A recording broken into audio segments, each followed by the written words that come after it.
really, really easy when we're just standing out there on the earth to look up and think that we are at the center of the universe and that everything revolves around us. In fact, it's so easy to believe this that it's not surprising that this is in fact what people believed for most of human history. Until, of course, this guy came along, Nicholas Copernicus. Copernicus was an incredibly well-educated man for his time. He was a scholar, he was a mathematician, he was a practicing physician. That's actually how he paid his bills. And he was, of course, what we know him for best, he was an astronomer. Now, unfortunately, he was not a very happy astronomer.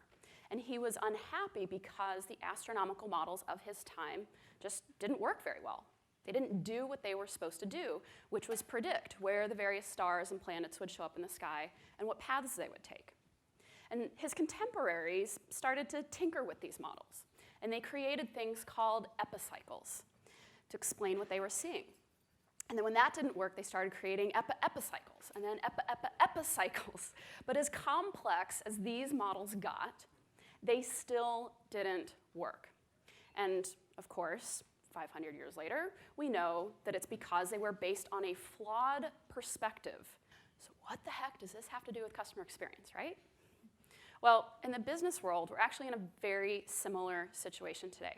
When we are standing in our offices, looking out at the world, it is really, really easy to believe that we are at the center of the universe and that everything revolves around us. We're the people who get to decide what products and services our customers get to buy, what they're going to pay for, what channels they're going to interact through, what level of service they're going to get. But this is also a flawed perspective that does not match reality. So from 1900 until 1960, we were in the age of manufacturing. During this time, if you owned a factory, you owned the market. From 1960 until 1990, we were in the age of distribution.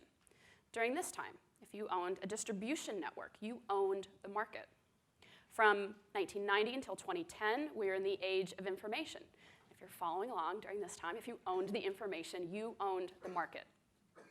Now, sometimes when I get to this part of the presentation, people start waving their hands and saying, wait a minute, aren't we still in the information age? I mean, we're being bombarded by information from every single direction.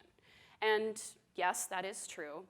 But at Forrester, we believe that starting in 2010, we entered a fundamentally different business era that we're going to be in for the next several decades. And we call it the age of the customer. Now, of course, you can't own your customers today like you could own a factory or distribution network information in the past. And so the companies that are going to own the market for the foreseeable future are going to be those that learn how to truly understand their customers and then engage with them in meaningful ways. So just to put a little more texture around what this really feels like, what it means to be in the age of the customer. I know we're all living through this, but I just want to point out that all of these previous sources of market dominance, they've all been commoditized. So a handful of people, even just a single enterprising individual with a smartphone, can tap into global manufacturing, distribution, information, and they can compete with the largest companies on the planet. I know everyone here is from different industries. You probably call your customers different things. Maybe you call them clients or shoppers or subscribers or patients or passengers. But no matter what industry you're on, all of your customers go through this same archetypal journey.